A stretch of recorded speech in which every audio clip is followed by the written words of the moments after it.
UCC bill CM Dhami पेश करेंगे। UCC bill CM Dhami विधानसभा में मौजूद हैं। थोड़ी देर पहले हमने आपको तस्वीर दिखाई थी जब वो अपने सरकारी आवास से यूसीसी बिल की एक कॉपी लेकर निकले थे। अब ये जानकारी मिल रही कि विधानसभा के भीतर मौजूद है सीएम धामी। अब से थोड़ी देर बाद 11 बजे जब सदन की कार्यवाही शुरू होगी तब सीएम धामी यूसीसी बिल पेश करेंगे। उत्तराखंड के लिए बहुत बड़ा दिन, लंबे इंतजार के बाद आखिरकार यूसीसी बिल आज विधानसभा के पटल पर रखा जाएगा। उसके बाद आज ही कोशिश होगी उसको पास कराने की। लंबी कवायद के बाद यह ड्राफ्ट तैयार किया गया। 2,32,000 से अधिक लोगों से सुझाव मांगे गए और उन सुझावों के आधार पर ड्राफ्ट कमेटी ने यूसीसी का यह ड्राफ्ट तैयार किया, जो कि अब कानून का रूप लेने जा रहा है। आज विधानसभा से पास होने के बाद यह कानून बन जाएगा और इसके साथ ही उत्तराखंड देश में नजीर पेश करेगा। पहला राज्य बनेगा यूसीसी लागू करने वाला। बीजेपी के कोर एजेंडे में यह था कि उसको यूसीसी लागू करना है और बीजेपी अपने कोर एजेंडे में शामिल तमाम मुद्दों को इस वक्त अमली जामा पहनाती हुई नजर आ रही है। बिल्कुल। तो उत्तराखंड की राजनीति के लिहाज से आज का बहुत बड़ा दिन है। लंबे समय से जो इंतजार किया जा रहा था आज वो पूरा हो जाएगा इंतजार। मुख्यमंत्री पुष्कर सिंह धामी क्या बोले, सुनिए। मुख्यमंत्री जी, ऐतिहासिक दिन आज है सर, क्या कुछ कहेंगे? आज ऐतिहासिक दिन, आज प्रतीक्षा समाप्त हो रही है और आज देवभूमि से समान नागरिक संहिता लागू होने की दिशा में हम आज सदन में इसको प्रस्तुत कर रहे हैं। और 11 बज चुके हैं और थोड़ा सा इंतजार अब आपको और करना होगा और ये खबर जल्दी आपको मिलेगी, क्योंकि आज जो ये बिल पेश किया जाएगा कैबिनेट के पास मंजूरी के बाद अब ये बिल पहुंचा है विधानसभा, जहां अब मुख्यमंत्री पुष्कर सिंह धामी पहुंच चुके हैं। और यहां से बिल अगर पास होता है तो आप ये समझिए कि भाजपा शासित उत्तराखंड सरकार जो है वो पहला राज्य ऐसी बन जाएगी। उत्तराखंड सरकार ऐसी सरकार बनेगी जो यूनिफॉर्म सिविल कोड को लाने वाली अपने प्रदेश में पहली सरकार होगी। और प्रदेशवासी भी इस कानून का बेसब्री से इंतजार कर रहे थे, क्योंकि ये वो कानून जो समानता देगा, जो एक अधिकार देगा, सबके ऊपर समान कानून लागू होंगे। इसी का इंतजार करता हुआ आज ये इंतजार पूरा होगा यूसीसी बिल लागू होने के बाद। इसके साथ ही उत्तराखंड एक नजीर बनेगा, जैसा कि मुख्यमंत्री पुष्कर सिंह धामी ने भी कहा कि देश के लिए एक नजीर बनेगा। समान नागरिक संहिता कानून लागू करने वाला उत्तराखंड ऐसा राज्य बन जाएगा जहां से संदेश समूचे देश के लिए जाएगा कि क्यों सभी नागरिकों के लिए एक समान अधिकार जरूरी हैं। इन्हीं तमाम बातों का प्रावधान किया गया है। दीपांकर हमारे सहयोगी इस वक्त हमारे साथ जुड़ चुके हैं, जो कि विधानसभा के बाहर ही मौजूद हैं। दीपांकर, मैं सीधा आपके पास ही आ रहा हूं। हम तस्वीरें देख पा रहे हैं, मुख्यमंत्री पुष्कर सिंह धामी इस वक्त विधानसभा पहुंच चुके हैं। कुछ ही मिनटों का और इंतजार, उसके बाद यूसीसी को विधानसभा के पटल पर रखा जाएगा। क्या अपडेट, क्या जानकारी है आपके पास? बिल्कुल अमित, क्योंकि 11 बजने को है, या कहूं कि 11 बज चुका है, 11:02 हो चुके हैं, तो अब बस सदन की कार्रवाई शुरू होगी। विशेष सत्र आपको रोकना चाहेंगे। इस समय की तस्वीरें हम दिखा रहे हैं अपने दर्शकों को, इससे पहले कि आपके पास आए और जानकारी लें। ये विधानसभा की सीधी तस्वीरें हमारे दर्शक इस समय देख सकते हैं अपने टेलीविजन स्क्रीन पर। सीधी तस्वीरें उत्तराखंड विधानसभा से आ रही है, जहां मुख्यमंत्री पुष्कर सिंह धामी पहुंच चुके हैं, उनकी कैबिनेट मौजूद है।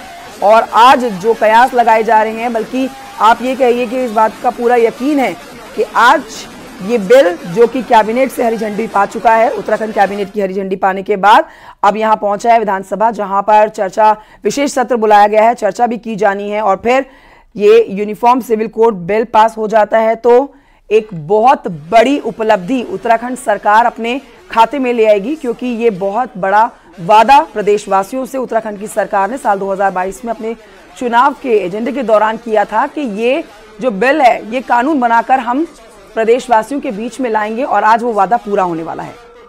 तो मुख्यमंत्री पुष्कर सिंह धामी, सतपाल महाराज, सुबोध उनियाल, धन सिंह रावत, साथ ही गणेश जोशी, सभी को आप देख पा रहे हैं। बहुत बड़ा दिन आज भारतीय जनता पार्टी के लिए, उत्तराखंड वासियों के लिए, क्योंकि एक ही प्रदेश में लोगों को अलग अलग अधिकार मिले हुए थे। इस कानून के लागू हो जाने के बाद बीजेपी का कहना है कि एक समान अधिकार हो जाएगा।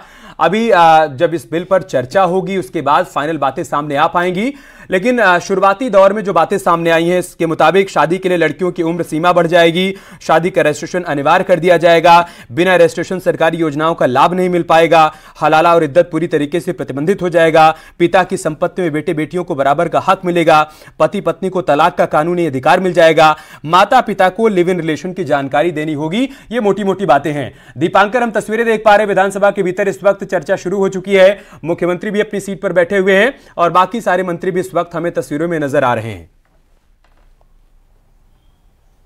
बिल्कुल अमित, क्योंकि मुख्यमंत्री की ये जो घोषणा थी और मुख्यमंत्री जो ऐलान किया 2022 चुनाव से ऐन पहले कि उत्तराखंड में यूनिफॉर्म सिविल कोड हम लाएंगे, मुख्यमंत्री ने उस भरोसे के साथ आगे बढ़े और 2 साल के भीतर भीतर वो अब यूनिफॉर्म सिविल कोड का ड्राफ्ट आज टेबल करने जा रहे हैं। नेता सदन होते हैं मुख्यमंत्री, सदन के जो मुखिया है वो मुख्यमंत्री है इस वक्त और बीजेपी को रिप्रेजेंट कर रहे हैं पुष्कर सिंह धामी। प्रधानमंत्री नरेंद्र मोदी का जिस तरीके से उन्हें यहां पर आशीर्वाद प्राप्त है कि उन्होंने ये कहा था कि भाई पूरा आप इसको यूनिफॉर्म सिविल कोड को लेकर आइए, चाहे गृह मंत्री हो, चाहे बीजेपी के राष्ट्रीय अध्यक्ष जेपी नड्डा हो, आज ये टेबल होने जा रहा है और यूनिफॉर्म सिविल कोड लागू करने वाला उत्तराखंड देश का पहला राज्य बनने जा रहा है।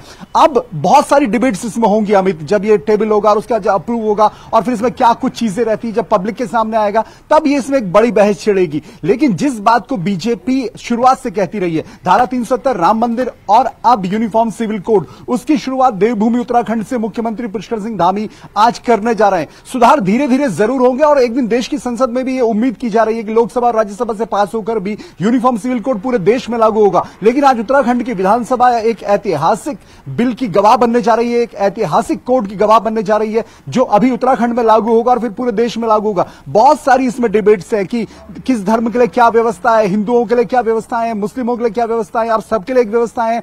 शादी के कल्चर, शादी के अलग अलग रिवाज अलग अलग जगहों पर है, तलाक के लिए अलग अलग तरह की स्थितियां सब जगहों पर रही हैं, 3 तलाक का मुद्दा पूरे देश में छाया रहा। तो ऐसी बहुत सारी डिबेट्स अभी इस पर रहेंगी। आज मुख्यमंत्री से टेबल कर रहे हैं और आज ही इस यूनिफॉर्म सिविल कोड के ड्राफ्ट को विधानसभा से पारित भी किया जाएगा, पास भी किया जाएगा और इसी को लेकर पूरे देश की नजरें फिलहाल उत्तराखंड की विधानसभा पर टिकी हुई है कि क्या कुछ हल्ले हंगामा के बीच ड्राफ्ट कब तक पास होता है। पक्ष अपनी तरफ से क्या बातें पक्ष के विधायक रखते हैं, मुख्यमंत्री इस पर क्या बयान देते हैं, सदन में वो क्या कुछ कहेंगे, नेता विपक्ष जो यशपाल आर्य, कांग्रेस किस तरीके से इस पर रिएक्ट करेगी, बाहर जो पब्लिक के बीच जो डिबेट्स होंगी वो किस तरीके से होंगी। लोकसभा चुनाव सर पर है, बड़ा उस पर सवाल कितना बड़ा मुद्दा यूसीसी बनेगा लोकसभा चुनाव में। कांग्रेस पार्टी कैसे रिएक्ट करेगी, उसका स्टैंड क्या होगा, क्योंकि सुबह से अभी तक जितनी बातें सामने आई है ना, कांग्रेस पार्टी का स्टैंड क्लियर नहीं हो रहा है।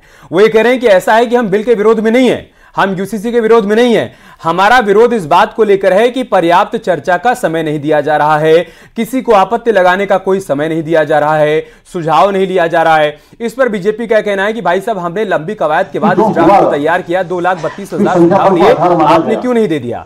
सदन की कार्यवाही शुरू हो गई है, क्या वहां से बातें आ रही है एक बार वो देख लेते हैं, उसके बाद आ रहा हूं आपके पास दीपांकर।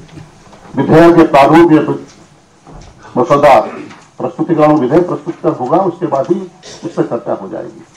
हमारा निवेदन था आप हमारी संरक्षण के राज्यों में, हमारा निवेदन था कि उसका ड्राफ्ट क्या है, उसका मसौदा कितना है, क्या कितने पन्नों का है, अध्ययन करने के लिए समय तो चाहिए। हम रेखांकित तो कर सकें इसमें क्या खामियां है, क्या कमियां है, क्या इसमें और इसमें संचित किया जा सकता है, इसका तो समय हमें मिलना चाहिए। और हमने कहा कि आज को आप प्रस्तुतिकरण करिए, उसके बाद कल इस पर चर्चा हो जाए, बेहतर होगा। लेकिन सरकार का जो पक्ष देखने को मिला, बड़ा दुर्भाग्य है कि विपक्ष की आवाज को या माननीय विधायकों की भावनाओं को, जो इसमें वो अपनी बात को रखना चाहते हैं, अपनी बात को कहना चाहते हैं, उससे वंचित किया जा रहा है माननीय। और हद तब होगी माननीय अध्यक्ष जी, प्रश्नकाल को निलंबित कर दिया गया।